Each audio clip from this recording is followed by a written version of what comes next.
Shalom saudara, salam sejahtera bagi kamu sekalian. Bahagia sekali dapat berjumpa dengan saudara-saudara dalam Renungan Pagi edisi Jumat 15 Juli 2022. Semoga semua tetap berada dalam keadaan sukacita, sehat, dan penuh dengan rasa syukur. Mari sambut Tuhan dengan hati yang gembira melalui sabdanya. Mari kita mulai.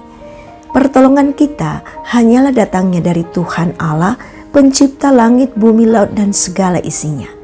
Kasih karunia dari Tuhan kita Yesus Kristus, pengasihan Allah Bapa, dan persekutuan dalam Roh Kudus menyertai saudara sekalian. Amin. Pagi ini kita akan kembali membaca Amos pasal 5 ayat 21 sampai ayat 27. Mari kita mohon hikmat Tuhan dalam kuasa Roh Kudus. Kita berdoa. Kami berbahagia menikmati kemenangan melalui hidup baru ini Tuhan.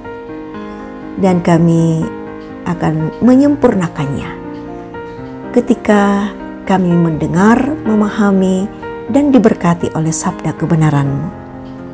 Penuhkanlah kami dengan kuasa Roh Kudus-Mu, agar Roh Kudus menuntun kami dalam hikmat untuk membaca dan mengerti firman-Mu Tuhan. Ampuni dosa kami Bapa, berbicaralah karena kami telah siap mendengar. Dalam nama Tuhan Yesus kami berdoa. Amin. Amos pasal 5 ayat 21 sampai 27. Ibadah Israel dibenci Tuhan. Aku membenci, aku menghinakan perayaan-Mu, dan aku tidak senang kepada perkumpulan rayamu. Sungguh, apabila kamu mempersembahkan kepadaku korban-korban bakaran dan korban-korban sajian-Mu, aku tidak suka. Dan korban keselamatanmu berupa ternak yang tambun, aku tidak mau pandang. Jauhkanlah daripadaku keramaian nyanyian-nyanyianmu, lagu gambusmu tidak mau aku dengar. Tetapi biarlah keadilan bergulung-gulung seperti air dan kebenaran seperti sungai yang selalu mengalir.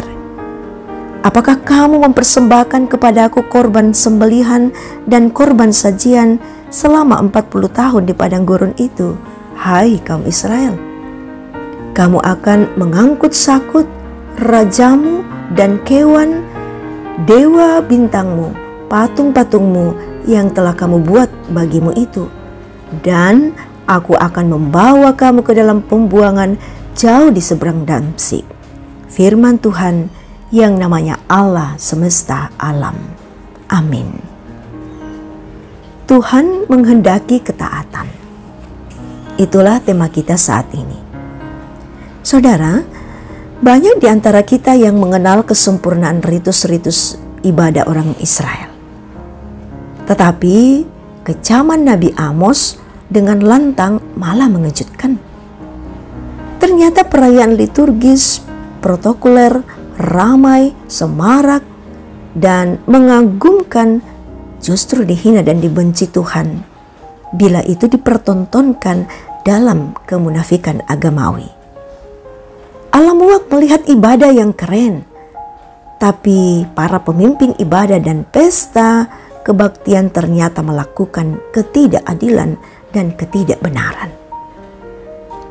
Amos prihatin menyaksikan ketidakadilan di Israel pada masa itu, di mana kemakmuran ternyata tidak merata, ketidakjujuran yang merajalela, kekayaan dan keuntungan hanya dimiliki segelintir orang saja, terutama pegawai serta para nabi atau rohaniawan, rohaniwati yang menyalahgunakan kedudukan dan kekuasaan demi memperkaya diri dan berpesta pora.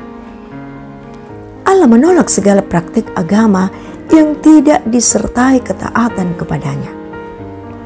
Allah menginginkan bakti dan pujian dari orang-orang yang berhati tulus kepadanya. Ibadahnya bukan formalitas belaka, tetapi dibuktikan dengan tindakan iman dalam hidup sehari-hari. Saudara yang diberkati Tuhan, segala bentuk ibadah harus melahirkan manfaat rohani bagi umat yang meyakini penyelamatan dalam Yesus Kristus.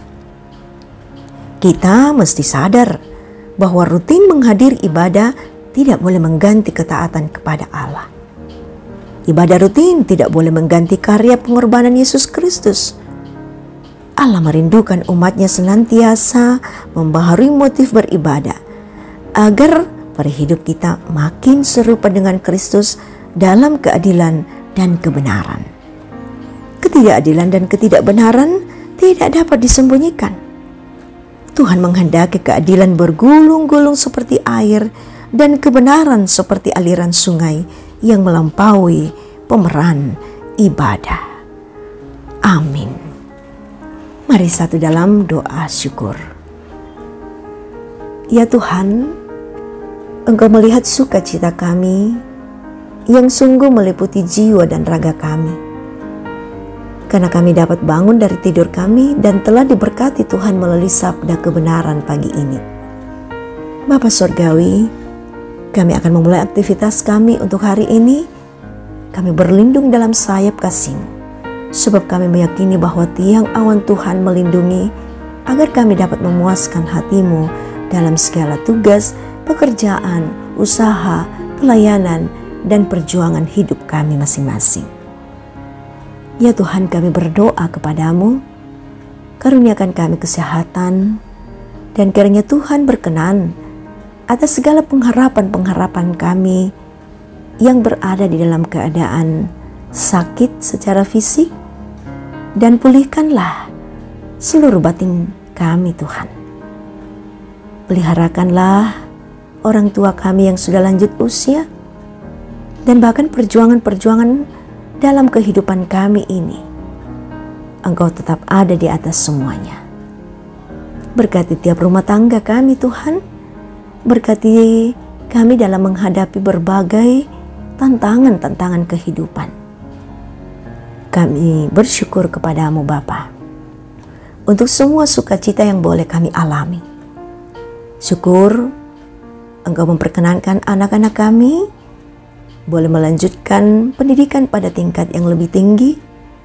Bahkan bersyukur atas perjuangan anak-anak kami yang boleh memasuki perguruan tinggi. Masih banyak yang sedang berjuang Tuhan, tetapi biarlah semua berjalan dalam kehendak Tuhan. Engkau pasti memberi jalan yang terbaik bagi anak-anak kami yang masih berjuang untuk menerima kelulusan dalam berbagai fakultas yang mereka rindukan.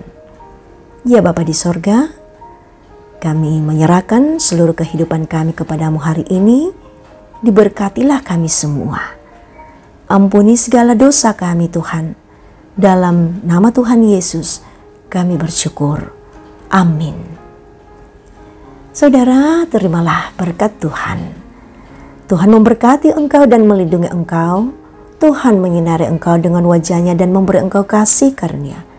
Tuhan menghadapkan wajah-Nya kepadamu dan memberi engkau damai sejahtera. Amin. Demikian kebersamaan kita dalam renungan pagi. Terima kasih atas kesetiaan saudara-saudara. Selamat menikmati kebahagiaan hari ini. Jangan lupa terus menjaga kesehatan. Tuhan dimuliakan.